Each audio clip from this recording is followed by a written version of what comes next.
Today, the screens are screaming one story. Red candles, collapsing charts, headlines declaring the end of the metals trade. But beneath that noise, beneath the tickers, beneath what most investors are reacting to, something very different is happening. While the public watches silver, while commentators debate gold, the world's most powerful corporations are quietly securing another metal. Off the exchanges, off the headlines, off the public radar. Not to trade it, not to speculate on it, but to survive without it. Because this metal is no longer being treated like a commodity. It's being treated like infrastructure oxygen. And once markets realize why, the price won't matter anymore. The availability will. Because the real shortage isn't coming. Well, it may have already begun. Welcome to price mechanics. This is not a hype channel. This is where markets are taken apart, layer by layer, so serious minds can see what's really moving underneath. And before we go any further, if you're someone who has watched cycles come and go, if you've lived long enough to know that the biggest shifts never arrive with headlines, then consider subscribing. Not like clicking a button, but like pulling up a chair, so you don't have to navigate the next economic chapter alone. And tell us something in the comments. Where in the world are you watching this from today? Because what's unfolding now is global. It was the afternoon of January 16th, 2026, and most market screens were flashing the same message. Red. Silver was falling fast. Gold was slipping. Commentators were already shaping the narrative. They called it the end of the metals trade, the end of the commodity supercycle, another speculative bubble finally deflating. To the casual observer, it looked convincing. But the analyst at the center of this briefing was not watching silver. He was not focused on the headlines. He was studying what was not collapsing. Copper. While precious metals were sliding, copper was holding its ground. Not rising dramatically, not making news, simply holding. Near a level that, to experienced market observers, carried structural meaning. In commodity markets, violent moves are emotional. They are driven by positioning, leverage, and fear. Stability, during moments when panic is expected, is different. Stability suggests presence. It suggests that large buyers are active, not for profit, but for necessity. He had seen this pattern before. Not during bubbles, not during retail frenzies, but during periods when capital quietly shifts from one role to another, from protection to construction, from fear assets to build assets. The public narrative was focused on liquidation. His analysis was focused on allocation, because if copper were truly just another industrial metal, it should have been falling harder than silver. Industrial metals usually suffer first when markets fear slowdown. They reflect factories, construction, shipping, and manufacturing. When confidence weakens, copper usually weakens faster. But it was not. And that raised a question serious decision makers are trained to ask. Why is the metal most tied to economic activity refusing to break? At the exact moment fear is rising, the answer, he believed, was not on the screen. It was in the structure beneath it. He approached markets the way historians approach empires, not by speeches, not by headlines, but by logistics, supply lines, resource control, and institutional behavior. Speculators react to price. Operators react to availability. The distinction matters. Paper markets move quickly because they can. Contracts change hands in milliseconds. Sentiment shifts in minutes. But physical supply chains move slowly. They require planning, financing, engineering, and long-term contracts. When behavior changes there, it almost always precedes what later appears on the chart. And something had changed. Over the past year, procurement patterns inside major technology and infrastructure firms had begun to shift. Multi-year agreements, direct supply relationships, security of delivery. That kind of behavior does not emerge when a material is abundant. It emerges when a material becomes strategic. Copper had spent most of modern history categorized as an industrial commodity. Wires, pipes, motors, construction. Essential, but replaceable. Traded, cyclical, exposed to growth and recession alike. But electrification changes that classification. Every major system now under construction depends on copper, not marginally, but fundamentally. Artificial intelligence data centers, electric vehicle supply chains, renewable power grids, energy storage systems, high voltage transmission, cooling networks, urban infrastructure upgrades. These are not consumer trends, they are civilization level projects, and they are copper intensive by design. The analyst was not arguing that copper was about to spike. He avoided that language. Spikes attract speculation. They also reverse. He was arguing something quieter and more serious. Copper was being reclassified from a traded input to a strategic resource, from a price-driven commodity to a supply-driven asset. This reclassification does not announce itself through dramatic rallies. It reveals itself through resilience, through subtle changes in who is buying, how they are buying, and why they are buying. When a material is treated as strategic, buyers care less about today's price and more about tomorrow's access. And when access becomes the priority, price stops being the main clearing mechanism. Allocation does. That was the significance of copper holding firm while fear spread across metals. It suggested that buyers under the market were not reacting to charts. They were executing plans, infrastructure plans, capacity plans, continuity plans. This was not the behavior of traders positioning for next week. It was the behavior of institutions planning for the next decade. He referred to this phase as the invisible rotation, a stage in market cycles where capital quietly migrates from assets designed to store value into assets required to build systems. Gold and silver have long served the first function. They protect purchasing power. They hedge uncertainty. They store trust. Copper serves the second. It moves electricity. It transfers data. It enables automation. It connects grids. It turns energy into usable form. When societies prepare to preserve, they hoard gold. When societies prepare to build, they secure copper. And the distinction matters for business leaders and young entrepreneurs because it changes where risk truly sits. In fear phases, the danger is currency. In build phases, the danger is bottlenecks. You cannot scale AI without power density. You cannot scale EVs without wiring. You cannot modernize grids without conductors. You cannot automate without motors. And you cannot substitute copper easily in any of them. That is why copper's stability mattered more to him than silver's fall. Because stability during stress often signals that the asset is no longer being priced only by traders. It is being defended by users. This part of the cycle rarely receives attention. It is too slow, too technical, too quiet. Media systems are not designed to highlight silent structural shifts. They amplify drama, not logistics. But the largest economic transformations in history were not first visible in stock prices. They were visible in contracts, in shipping routes, in mine development, in inventory flows, in what powerful organizations began securing long before the public understood why. That is where he was looking. Because before every great revaluation, there's a period where the old categories stop working. Copper, he believed, had entered that period. And to understand what comes next, one must stop watching the headlines and start watching how supply is being removed from the open market itself. The analyst did not measure market shifts by price alone. He watched behavior. Price shows what people feel. Behavior shows what people know. And the behavior around copper had begun to change in a way that rarely appears on financial television.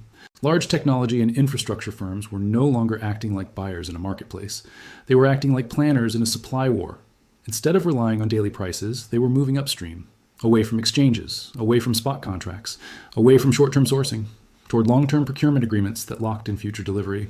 This distinction was critical. A trader buys copper because he believes the price will rise. An operator secures copper because his system cannot function without it. Those are two completely different motivations. Traders react, operators prepare. The analyst had spent years studying periods when raw materials quietly shifted categories, when oil moved from energy input to geopolitical asset, when silicon moved from industrial material to strategic technology base, when rare earths moved from mining products to national security resources. Every time it happened, the pattern was the same. Before prices exploded, before shortages made headlines, before governments spoke, corporations moved first. They signed agreements that never appeared on public tickers. They built stockpiles. They secured logistics. They reduced dependence on open markets. And once that process reached scale, public prices were forced to adjust, not because of speculation, but because availability had changed. Copper was now entering that phase. What concerned the analyst was not whether copper would rise next week. It was that copper was increasingly being removed from the open pool of tradable supply. That is how shortages actually begin. Not with empty warehouses, but with private contracts. Every multi-year supply agreement shifts metal from a liquid environment into a locked one. It no longer circulates freely. It no longer responds to price signals the same way. It becomes a dedicated flow. Once enough flow is dedicated, the remaining market becomes thinner, more sensitive, more volatile, more vulnerable to disruption. This is how physical stress builds quietly inside systems that still appear normal. He described it as the two-market phase. The public market, where prices fluctuate and headlines form, and the private market, where supply is being quietly spoken for. The public sees the first, but the second determines the future. The analyst had reviewed decades of commodity history. The early 2000s oil cycle, the 2010s lithium shift, the semiconductor supply chain realignment after global disruptions. In each case, price movements followed procurement decisions, not the other way around, because no exchange can override reality. You can trade contracts endlessly, but you cannot trade copper that has already been promised to someone else. This was why copper's behavior during precious metal weakness mattered so deeply. If copper were truly just a cyclical industrial input, it would have been sold aggressively alongside silver. Industrial exposure is normally reduced when growth fears rise, but copper was not acting like cyclical exposure. It was acting like a reserved capacity. That distinction changes everything. It implies the presence of buyers who are indifferent to daily volatility, buyers whose priority is continuity, buyers whose models are not quarterly, but it is multi-year. In business, that type of buyer almost always represents structural demand. Data infrastructure firms, energy network builders, transportation electrifiers, advanced manufacturing groups. These entities do not buy copper because it is cheap. They buy copper because projects depend on it. And once those projects begin, they cannot stop easily. A data center cannot be half-wired. A grid cannot be partially upgraded. A vehicle platform cannot switch conductors mid-design. Once capital is committed, materials become mission-critical. This is what most retail commentary misses. They view copper through this lens of factories and construction. But the emerging copper economy is built around systems, not sites, networks, not buildings, flows, not projects. Artificial intelligence platforms require enormous electrical density. That density demands copper. Electrified transportation requires massive redundancy and thermal management. That demands copper. Renewable grids require long-distance transmission, conversion, stabilization, and storage. That demands copper. These are not discretionary uses. They are functional. Remove copper, and the systems fail. The analyst often used a simple distinction to explain it. Gold protects value. Copper enables activity. When economies fear collapse, they seek protection. When economies prepare to transform, they secure enablers. And enablers are never treated like commodities. Once dependency reaches scale, they are treated like infrastructure. And infrastructure is never left to chance. This was the quiet signal. Not headlines, not charts, but procurement behavior. The slow redirection of capital from open exchange, participation toward direct supply control. This redirection usually happens when buyers believe three things at once: that future demand is predictable, that future supply is uncertain, and that future competition will be intense. When those three conditions align, securing materials becomes more important than optimizing price. The analyst believed copper now met all three.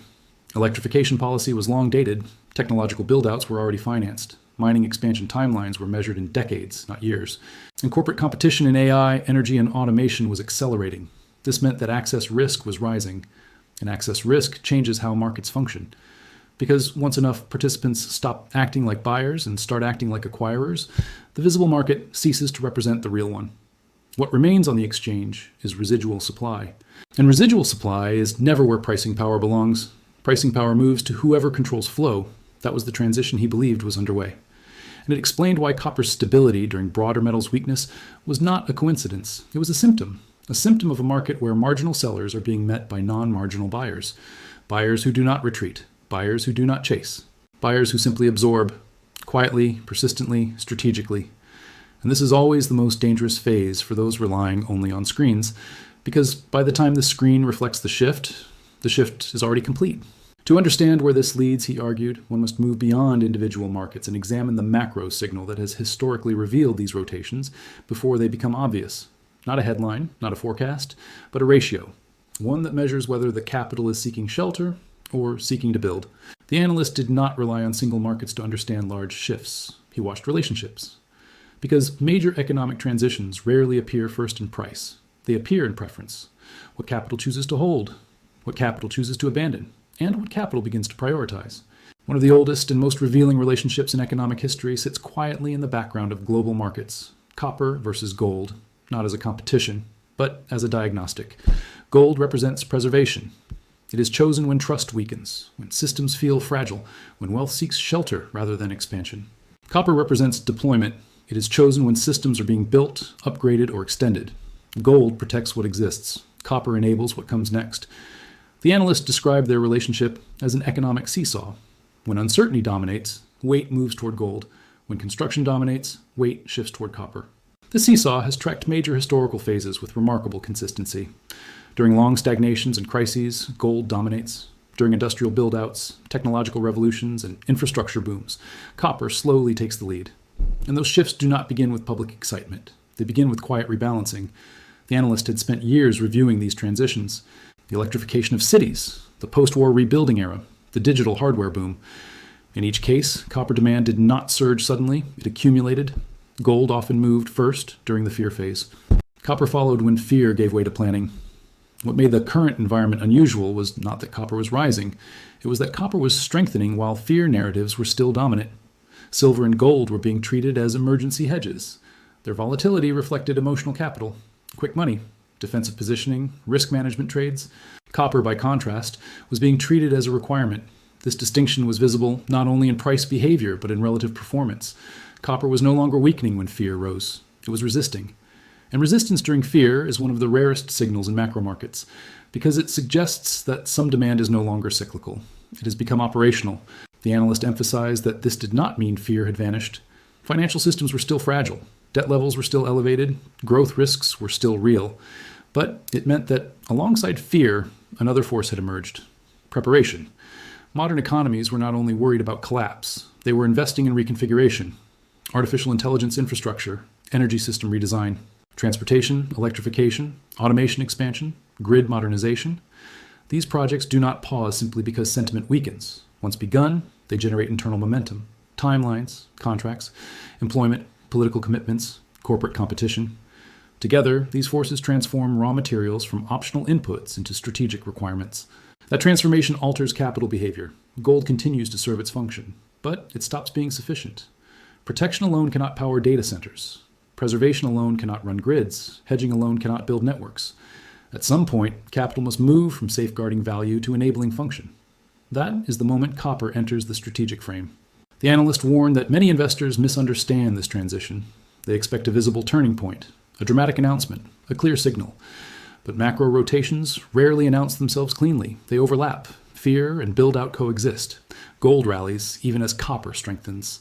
Volatility increases even as infrastructure investment expands. This creates confusion. And confusion delays recognition, which is precisely why these transitions offer asymmetric insight to those trained to observe relationships rather than headlines. The copper-gold relationship is not predictive in the short term. It is descriptive in the long term. It describes what capital is slowly choosing and what capital is slowly leaving behind. When copper begins to hold value while fear assets remain volatile, it signals that part of the market has moved beyond protection. It has begun positioning for construction. That construction may not be visible on the street yet, but it is visible in budgets, in supply agreements, in energy planning, in semiconductor capacity, in transmission spending, in national infrastructure strategies. The analyst argued that electrification represents a unique phase in economic history. Unlike earlier industrial shifts, it touches every layer of modern life: energy production, energy storage, energy transmission, computation, transportation, urban systems, defense systems, healthcare systems. All are being redesigned around electrical capacity. And every redesign increases copper dependency. This creates a new type of demand profile, one that is not tied only to economic optimism, but to system necessity. A data economy without copper cannot function. An electrified transport economy without copper cannot scale. A renewable grid without copper cannot stabilize. This is not cyclical substitution. It is structurally reliant, and structural reliance changes how capital is allocated. It stops asking only, will demand rise? It starts asking, can supply fail? When that question becomes dominant, markets stop behaving like markets. They start behaving like logistics systems, where flow matters more than price, where access matters more than timing, where continuity matters more than cycles. This is why the analyst paid close attention to the copper-gold dynamic. It was not about outperforming this quarter. It was about identifying when economies quietly move from defense mode to build mode. And build mode always precedes revaluation, not immediately, not dramatically, but inevitably. Because when capital shifts from storing value to deploying it, the materials that enable deployment eventually gain strategic weight. And strategic materials are never priced like ordinary ones for long. The analyst's conclusion in this phase was restrained but firm. The market was no longer deciding whether copper was cheap or expensive. It was beginning to decide whether copper was sufficient. And that is the question that precedes every major supply-driven reordering.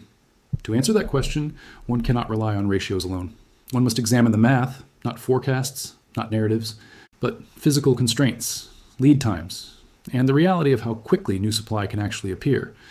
The analyst believed that every serious market thesis must pass one test: reality, not opinion, not optimism, not forecasts, physical reality. And in commodities, reality is always governed by two forces that no narrative can escape: time and material limits. Copper's strategic shift could not be evaluated only through behavior and macro signals. It had to be tested against the only question that ultimately matters: can supply respond if demand accelerates? When he examined that question, the conclusion was uncomfortable. Because unlike software, unlike finance, unlike manufacturing, Copper production does not scale quickly. It does not pivot. It does not respond to capital with speed. It responds to geology. And geology moves slowly.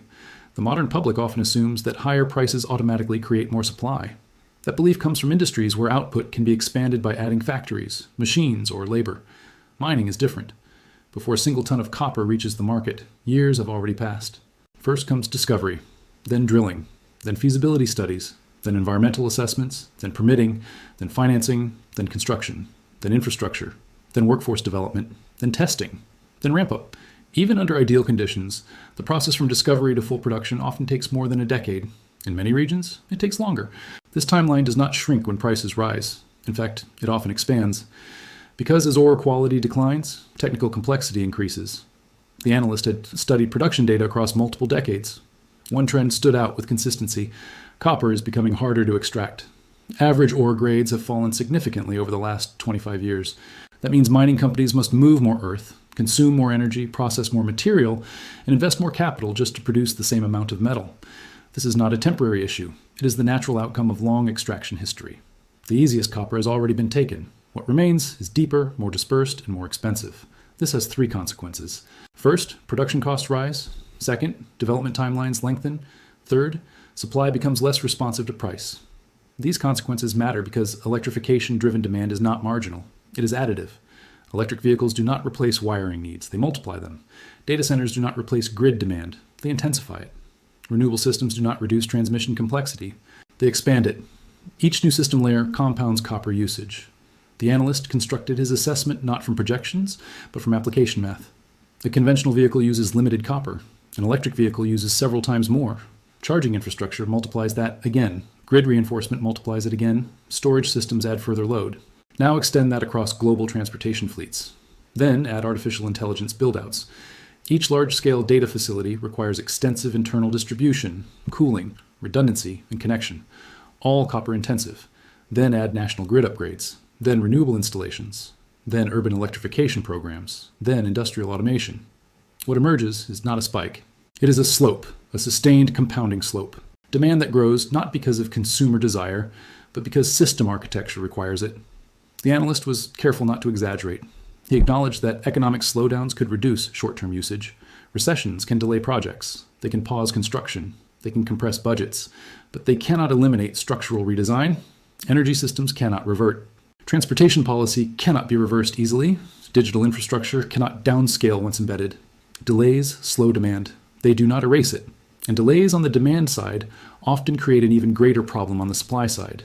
Because mining investment is highly sensitive to price confidence. When markets weaken, companies do not accelerate development. They slow it. They cut exploration. They postpone projects. They conserve capital. This behavior protects balance sheets, but it worsens future availability. So recessions do not resolve supply constraints. They frequently deepen them. The analyst referred to this as the mining paradox. When demand softens, supply investment contracts. When demand returns, supply is further behind. This dynamic has defined nearly every major resource shortage of the last century. It is why shortages often appear suddenly, not because demand surprised the market, but because supply quietly failed to keep pace. Another assumption he challenged was the belief that recycling could neutralize the problem. Copper is recyclable, and recycling will remain important. But recycling does not create new copper. It only reuses what already exists. And much of that copper is embedded in long-life systems, buildings, power grids, vehicles, machines. These systems are not rapidly dismantled. They are accumulated, which means the pool of readily recoverable copper grows slowly. At the same time, high-performance applications increasingly require tighter purity control, specialized forms, and specific geometries. Not all recycled copper can meet those needs without additional processing. Processing that itself requires energy, infrastructure, and time. Recycling reduces waste. It does not remove dependence on primary production, especially when the entire global system is expanding its electrical footprint. When the analyst overlaid projected demand growth with realistic production capacity, a clear gap emerged. Not a theoretical one, a physical one. A gap between how quickly new copper could reasonably be produced and how quickly electrified systems were being planned. That gap does not show itself immediately. It builds pressure. It tightens lead times. It shifts procurement behavior. It increases the value of secured supply. And eventually, it forces revaluation. Not because markets decide to reprice, but because users are willing to pay to avoid failure. This is the stage copper was approaching, where price becomes less about opportunity and more about continuity. At that stage, markets stop asking, is copper expensive? They start asking, is copper available? And when availability becomes the central question, the logic of commodity pricing changes. Volatility no longer reflects speculation alone. It reflects allocation stress. The analyst did not present this as a forecast. He presented it as a condition. Electrification was not slowing. Mining expansion was not accelerating. Procurement behavior was shifting. And copper was resisting the kind of price action expected in a purely cyclical downturn. These elements formed a pattern. Not dramatic, not immediate, but structurally coherent. He believed this was why business leaders, infrastructure planners, and serious capital allocators needed to move beyond charts and begin thinking in terms of dependencies. Because the most dangerous shortages are not those that appear on screens, they are those that appear in supply chains, quietly, gradually, then all at once.